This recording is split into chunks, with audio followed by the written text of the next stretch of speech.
belajar uji validitas, uji reliabilitas, uji asumsi klasik, serta uji hipotesis, mulai dari proses pengolahan hingga interpretasi hasil output SPSS. Sebelum masuk ke tutorial tersebut, perlu diketahui bahwa SPSS merupakan software statistik yang digunakan untuk mengolah dan menganalisis data penelitian sehingga memudahkan kita dalam melakukan berbagai uji statistik secara cepat dan sistematis.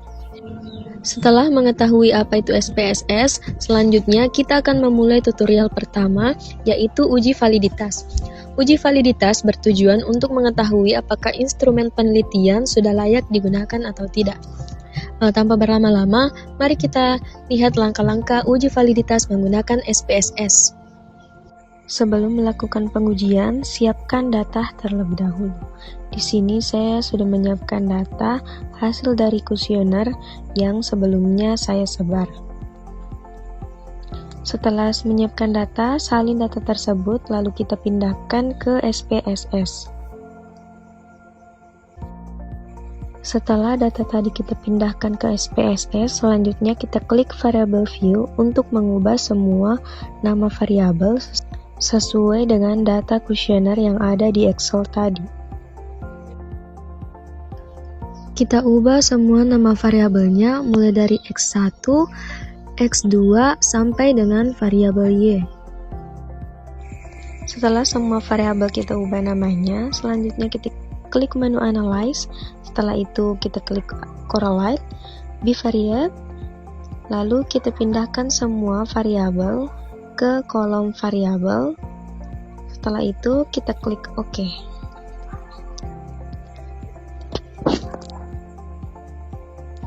Nah, akan muncul yang seperti ini. Ini merupakan output dari variabel X1. Setelah itu kita lanjut input untuk variabel X2. Lakukan hal yang sama. Kita reset terlebih dahulu, lalu kita klik X2. Setelah itu kita pindahkan ke kolom variabel. Klik OK. Output X2 sudah muncul.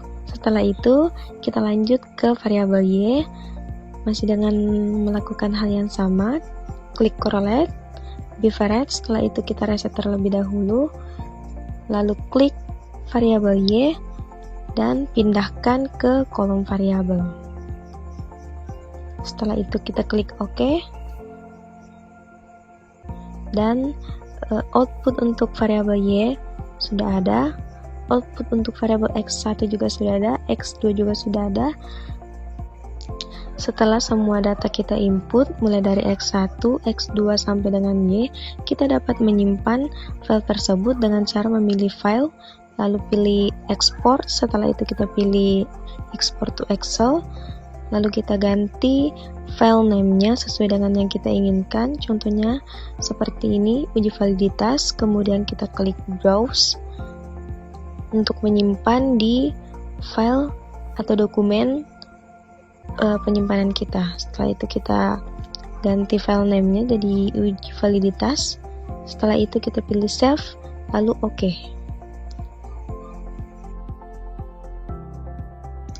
Setelah data tadi kita ekspor ke Excel, selanjutnya kita cari tahu apakah data valid atau tidak. Dengan cara yang pertama kita lihat nilai dari hitungnya pada kolom total setiap variabel. Seperti ini, nilai hitung variabel X1 pada kolom produk karena produk merupakan variabel totalnya. Begitupun dengan variabel X2 dan variabel Y. Setelah kita mengetahui nilai R hitung, selanjutnya kita cari nilai R tabelnya. Adapun rumus mencari R tabel adalah DF sama dengan N dikurang 2, di mana N yaitu jumlah responden. Berhubung data tadi menggunakan 96 responden, jadi 96 dikurang 2 sama dengan 94. R tabelnya ada pada kolom 0,05 baris 94 dengan nilai 0,2006. Maka dari itu, nilai dari R tabelnya yaitu 0,2006. Nilai R hitung dan R tabelnya sudah ada, maka kita dapat menentukan data mana yang valid dan mana yang tidak valid. tutorial selanjutnya yaitu tutorial uji reliabilitas. Uji reliabilitas bertujuan untuk mengetahui apakah instrumen penelitian sudah konsisten atau dapat dipercaya. Masih menggunakan data yang sama, untuk uji reliabilitas kita klik menu Analyze, kemudian Scale, Reliability Analysis. Setelah itu kita pindahkan semua variabel kecuali variabel total, karena variabel total X1 yaitu produk, jadi kita tidak pindahkan. Selanjutnya klik OK, dan outputnya akan muncul seperti ini. Setelah itu kita lanjut untuk variabel X2, kita klik Analyze, Scale, lalu Reliability Analysis. Reset terlebih dahulu untuk memindahkan variabel sebelumnya. Setelah itu, pindahkan semua variabel X2 kecuali variabel total ke kolom items, kemudian klik OK.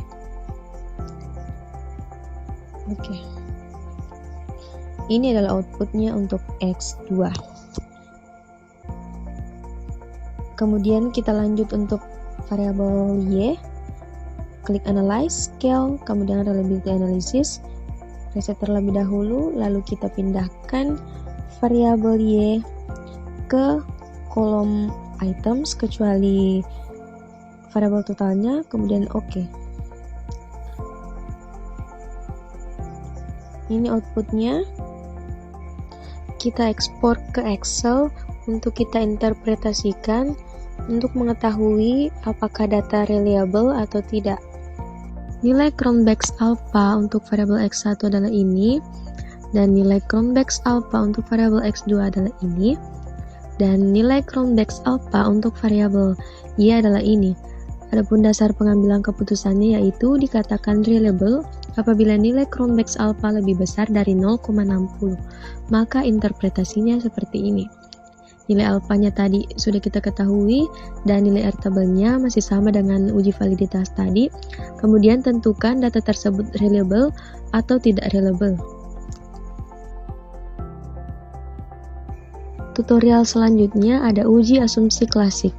Uji asumsi klasik terbagi menjadi beberapa uji, diantaranya ada uji normalitas, multikolinearitas, heteroskedastisitas, dan autokorelasi. Adapun tutorial uji asumsi klasik pertama yaitu normalitas, di mana uji normalitas adalah prosedur statistik untuk menguji data menyebar secara normal. Adapun tutorialnya sebagai berikut. Untuk uji asumsi klasik, kita hanya menggunakan variabel total saja. Kita salin variabel total dari X1, lalu kita pindahkan ke XPSS. Selanjutnya kita salin variabel X2, pindahkan ke SPSS, dan variabel Y pindahkan ke SPSS. Setelah itu kita klik variabel view untuk mengubah nama variabel sesuai dengan data kuesioner tadi, seperti produk, harga, dan kepuasan pelanggan.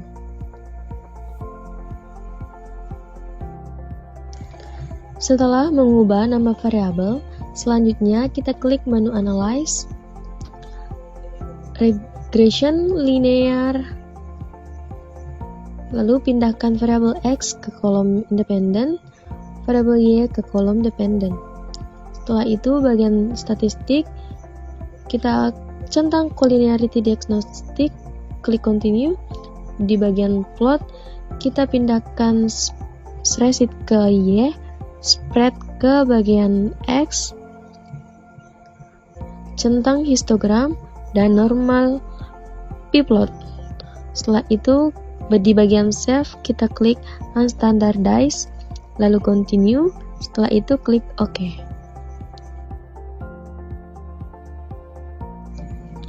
Ini merupakan output dari uji normalitas. Terdapat histogram dan normal p-plot. Setelah itu kita kembali ke data view. Terdapat data baru, yaitu res 1. Selanjutnya kita klik menu Analyze. Kita pilih non-parametric test. non-formative text, legacy dialogs, one sample KS. Setelah itu kita pindahkan data baru, lalu klik OK. Maka outputnya seperti ini. One sample Kolmogorov Smirnov test. Setelah itu kita ekspor ke Excel untuk dibuatkan interpretasinya. Untuk melihat data normal atau tidak, dapat dilihat di tabel Kolmogorov Smirnov. Lihat di bagian Assign Seek. Di sini nilainya 051. Adapun dasar pengambilan keputusannya yaitu dikatakan berdistribusi normal jika nilai signifikansinya lebih besar daripada 0,05. Maka interpretasinya seperti ini. Hasil uji normalitas menggunakan metode Kolmogorov-Smirnov menunjukkan nilai signifikansi sebesar 0,051 atau lebih besar daripada 0,05. Dengan demikian, dapat disimpulkan bahwa data berdistribusi normal. Tutorial selanjutnya, uji asumsi klasik yang kedua yaitu uji multikolinearitas. Uji ini bertujuan untuk mengetahui apakah model regresi terdapat korelasi antara variabel independen. Adapun tutorialnya sebagai berikut.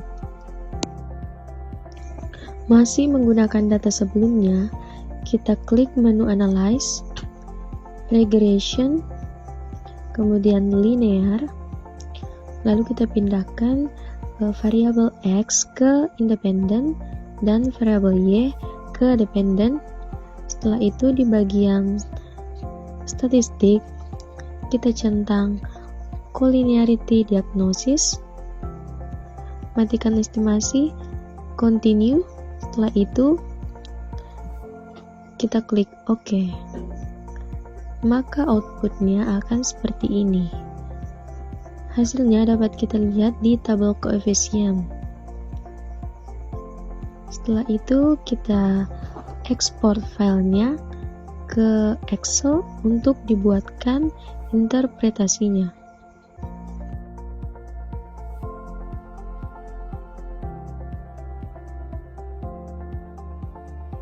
Untuk melihat apakah data mengalami gejala multikolinearitas, dapat dilihat pada tabel koefisien, bagian tolerance, dan FIV.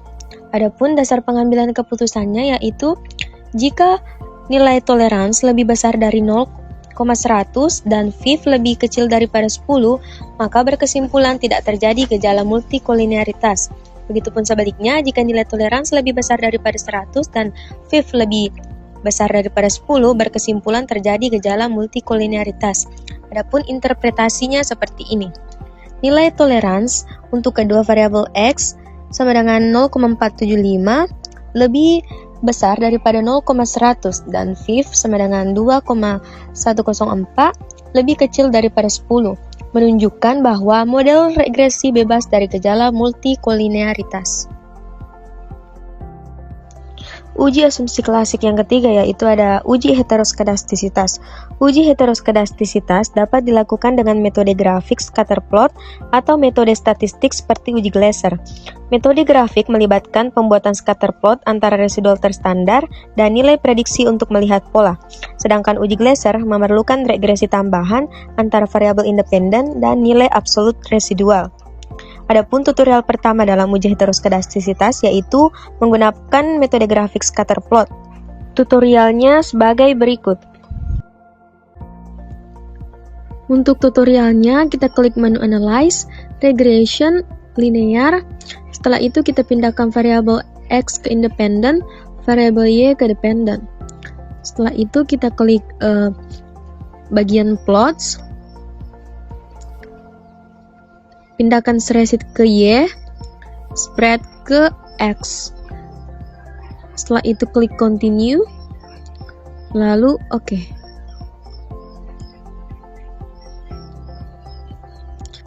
Nah, ini adalah outputnya. Terdapat model summary, ANOVA, residual statistik, dan grafik scatter plot dari uji heteroskedastisitas. Dapat dilihat di sini ada beberapa sebaran yang membentuk pola. Sehingga dapat disimpulkan bahwa ada beberapa yang mengalami gejala heteroskedastisitas. Adapun pola yang terbentuk dari sebaran grafik scatter plotnya yaitu seperti ini. Selanjutnya, uji heteroskedastisitas metode Glaser.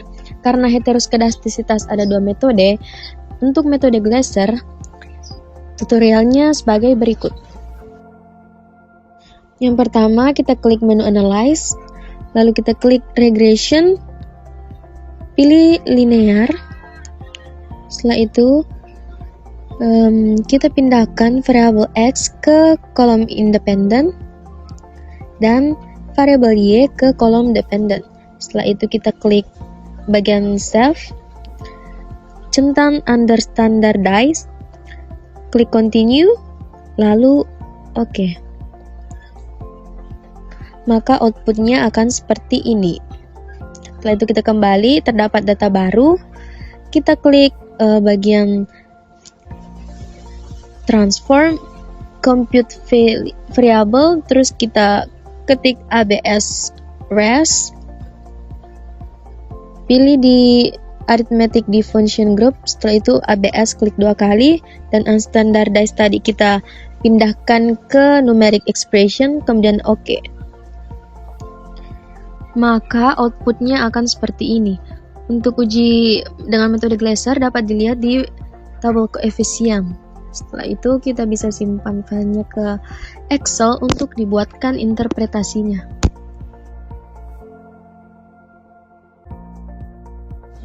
Untuk melihat apakah data mengalami gejala heteroskedastisitas dengan metode Glaser, dapat dilihat di tabel koefisien di bagian signifikan.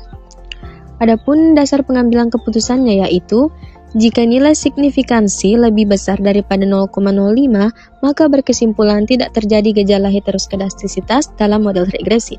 Begitupun sebaliknya. Adapun interpretasinya seperti ini. Hasil uji heteroskedastisitas metode Glaser menunjukkan bahwa variabel X1 memiliki nilai signifikansi 0,000 atau lebih kecil dari 0,05 sehingga terjadi heteroskedastisitas.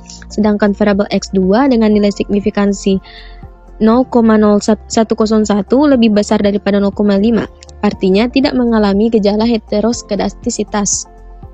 Dengan demikian, model regresi belum sepenuhnya bebas dari heteroskedastisitas. Tutorial selanjutnya yaitu uji hipotesis. Adapun konsep dasar dari uji hipotesis yaitu bertujuan untuk mengetahui ada atau tidaknya pengaruh variabel bebas terhadap variabel terikat. Uji hipotesis terbagi menjadi beberapa uji, yaitu uji T yang bertujuan untuk mengetahui ada tidaknya pengaruh secara parsial yang diberikan variabel bebas atau X terhadap variabel terikat atau Y. Uji yang kedua ada uji F yang bertujuan untuk mengetahui ada atau tidaknya pengaruh secara simultan yang diberikan variabel X terhadap variabel Y. Dan uji yang ketiga yaitu koefisien determinasi yang berfungsi untuk mengetahui berapa persen pengaruh yang diberikan variabel X secara simultan terhadap variabel Y. Adapun tutorial uji hipotesis adalah sebagai berikut.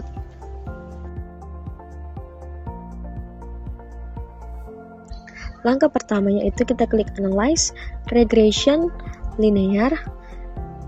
Selanjutnya kita pindahkan variabel X ke independent, variabel Y ke dependent. Setelah itu kita klik OK.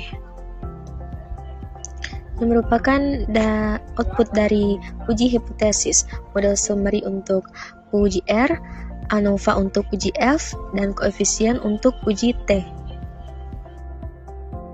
Selanjutnya, filenya kita simpan atau kita ekspor dalam bentuk Excel untuk dibuatkan interpretasinya.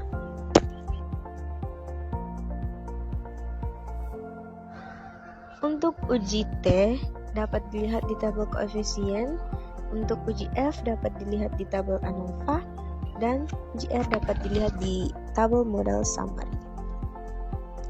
Dan dapat kita lihat di sini ada dasar pengambilan keputusan dari uji R, uji F, dan uji T yang sudah saya lampirkan di samping setiap tabelnya.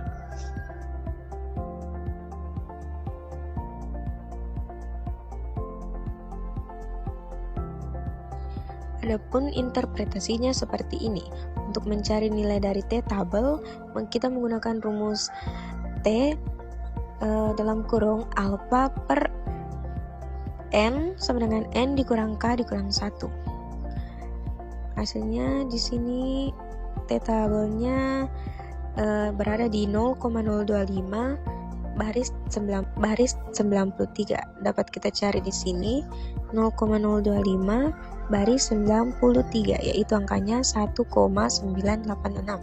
Jadi nilai dari T-tabelnya yaitu 1,986. Sedangkan untuk uji F dalam mencari nilai F-tabel yaitu menggunakan rumus F, K, N dikurang K, di mana seperti yang kita tahu N sama dengan jumlah responden dan K sama dengan jumlah variabel. Jadi nilainya yaitu F296 dikurang 2.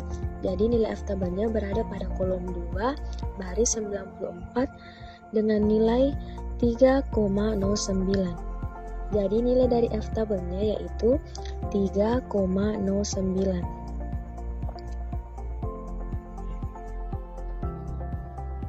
Dan untuk uji R atau uji koefisien determinasi, interpretasinya seperti ini. Nilainya tadi 0,527, kita ubah menjadi persen yaitu 52,7%.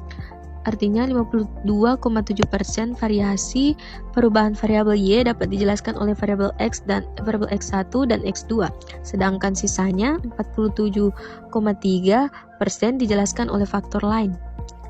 Nilai 0,4473 merupakan nilai yang tetap tinggi dan menunjukkan bahwa model sangat layak digunakan.